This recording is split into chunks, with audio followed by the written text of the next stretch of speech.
Hello મિત્રો, તમારા બધાનું મારી ચેનલ પર સ્વાગત છે।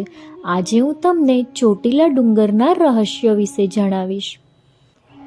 ચોટીલે ડાકલા વાગ્યા, આ ગીત દરેક ગુજરાતીઓના મોઢે ચડેલું છે। ચોટીલા ધામ એટલે મા ચામુંડાનું ધામ। સુરેન્દ્રનગરમાં આવેલા ચોટીલા ધામ કે જ્યાં ચોટીલા ડુંગર પર મા ચામુંડા વિરાજમાન છે। ચોટીલા પર્વત પર બિરાજતા મા ચામુંડા 64 જોગણીઓ અને 81 તાંત્રિક દેવીઓમાં મુખ્ય ગણાય છે। મા દર્શને આવનાર દરેક શ્રદ્ધાળુઓની મનોકામના પૂર્ણ કરે છે। આ મંદિર ડુંગર ઉપર આવેલું છે, જ્યાં સુધી જવા માટે 1000 પગથિયાં ચડી અને જવું પડે છે।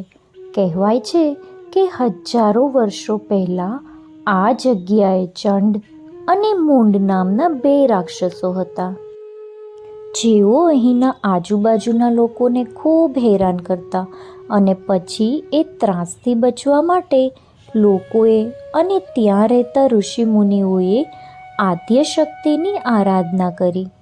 ત્યારે આદ્યશક્તિ પ્રસન્ન થયા અને એ 2 રાક્ષસોનો વધ કરવા માટે પૃથ્વી પર મહાશક્તિ રૂપે અવતરી આ 2 રાક્ષસોનો નાશ કર્યો હતો। ત્યારથી મહાશક્તિ ચામુંડાના નામથી ઓળખાય છે। પરંતુ શું તમને ખબર છે કે ચોટીલા ડુંગર પર સાંજ પડતા જ પૂજારી સહિત બધાને નીચે ઉતરી જવું પડે છે। રાત્રે મંદિરના પૂજારી પણ ડુંગર ઉપર નથી રોકાતા। એવું કહેવાય છે કે રાતે કોઈ મનુષ્ય ડુંગર પર નથી રહી શકતો। આની પાછળ એક માન્યતા જોડાયેલી છે। એવું પણ કહેવાય છે કે ડુંગર પર રાત્રે સિંહ આવે છે। જો કે ચોટીલા ડુંગર ટ્રસ્ટના અમૃતગીરી દોલતગીરી ગોસાઈએ જણાવ્યું હતું કે ડુંગર પર જો રાત્રિ રોકાણ થાય તો તેની પવિત્રતા ન જળવાય।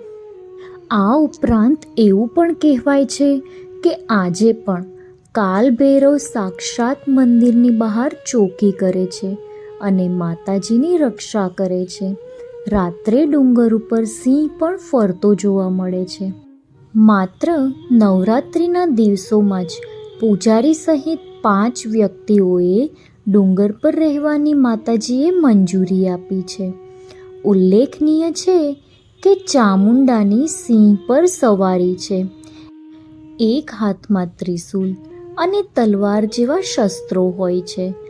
મા ચામુંડાનો નિવાસ વડના વૃક્ષ પર હોવાનું મનાય છે। તો મિત્રો, આ હતું ચોટીલાનું રહસ્ય કે ડુંગર પર કેમ કોઈ રાત નથી રહી શકતું।